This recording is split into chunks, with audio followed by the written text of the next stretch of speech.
Aujourd'hui, l'Occident, c'est moins de 800 millions de personnes, si vous prenez les États-Unis et l'Europe.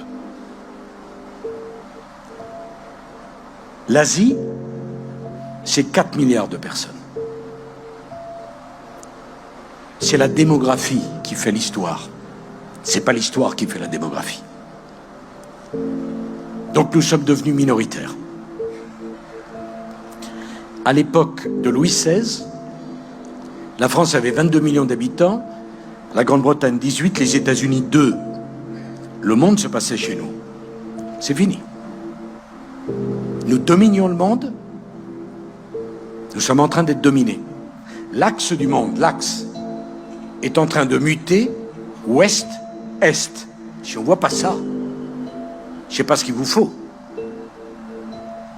J'ajoute que rien ne me paraît plus important que de revoir le système multilatéral qui ne fonctionne plus. Quand je suis né, il n'y a quand même pas si longtemps, quand je suis né, il y avait 2,5 milliards d'habitants.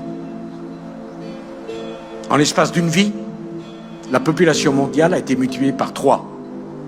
Nous sommes 7,5 milliards. Dans 30 ans, l'Europe aura 430 ou 430 millions d'habitants. L'Afrique sera passée de 1,2 milliard à 2,5 milliards. Dans 30 ans, le Nigeria aura plus d'habitants à lui tout seul que les États-Unis d'Amérique. Donc, si on ne comprend pas qu'on doit changer de toute urgence la composition des membres permanents du Conseil de sécurité, les Nations Unies sont le grand absent des crises. Mais il est où, le secrétaire général? Il y en a un? L'Inde, le pays le plus peuplé du monde, n'est pas membre permanent. Il n'y a pas un pays africain membre permanent du Conseil de sécurité. Il n'y a pas un pays sud-américain membre permanent du Conseil de sécurité. Et on s'étonne que ça ne marche pas. Comment voulez-vous que ça fonctionne?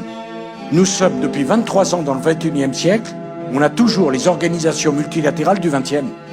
Comment voulez-vous qu'on parle de la Russie, de l'Ukraine, de Gaza, d'Israël, du Haut-Karabakh, des Arméniens, de l'Azerbaïdjan avec ce système? Ça ne peut pas fonctionner.